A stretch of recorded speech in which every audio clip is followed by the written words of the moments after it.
UFC on ESPN 5. Colby Chaos Covington takes on Ruthless Robbie Lawler.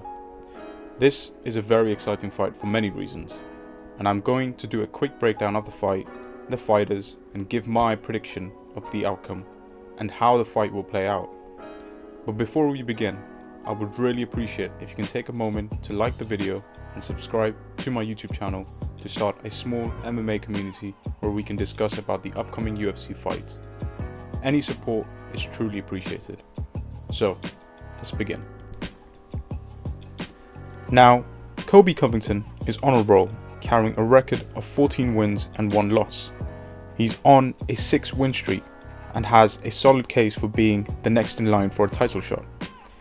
Now, whether you hate him or love him, it's undeniable that Colby is a pretty good fighter, and he has proved his worth against top contenders.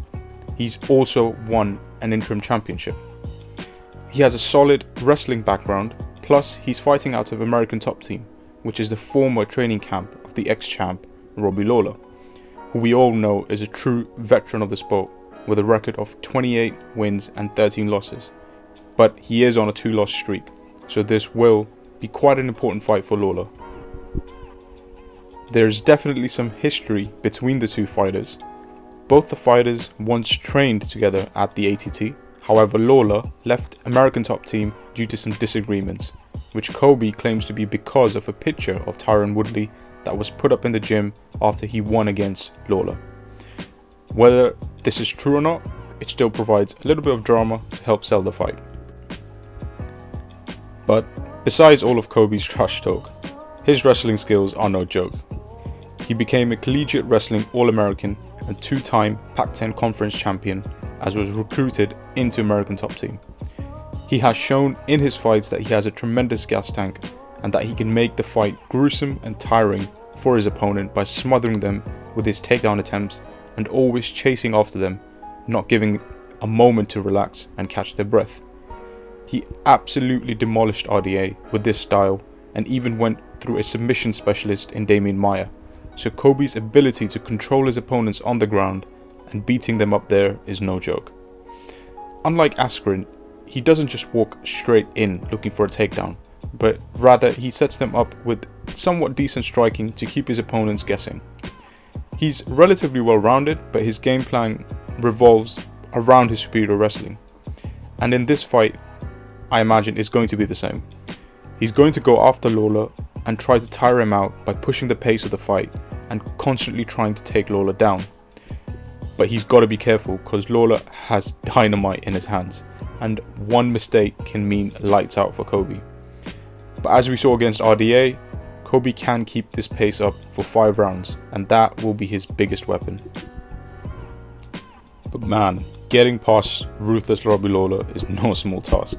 I mean, Lawler is dangerous, whether it's in the first 5 or the last 5 seconds of a fight. I mean, he can put you out just like that. So it doesn't matter how much you're dominating Lawler, all it takes is one punch to change all of that. And Lawler has very underrated takedown defense. I mean, it's not the best in the UFC, but it's still pretty good. And his heavy hands mean that he can give you those short punches as you're trying to take him down and end your night. In his fights, he does well against an opponent who's putting on constant pressure, where he's able to stun him on his way back with some powerful shots. I think that's going to be the key for Lawler, as Colby has a tendency to just swing his overhands a little too wildly, and that could be an opportunity for Lawler to capitalize on and potentially knock out Covington with a knee or an uppercut, as these options are available. But yeah, I think this is going to be a very entertaining fight for the fans, regardless of who you support, because these guys are going to fight and try to hurt each other.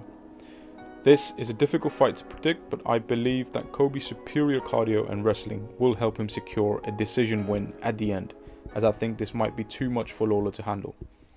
But by no means does that mean Lawler can't win, because there are definitely going to be openings in Covington's striking for Lawler to capitalize on. But that is my prediction of the fight, and I would like to know how you guys think the fight will play out. So please leave your predictions in the comment section below, and don't forget to like this video and subscribe to my channel. Peace.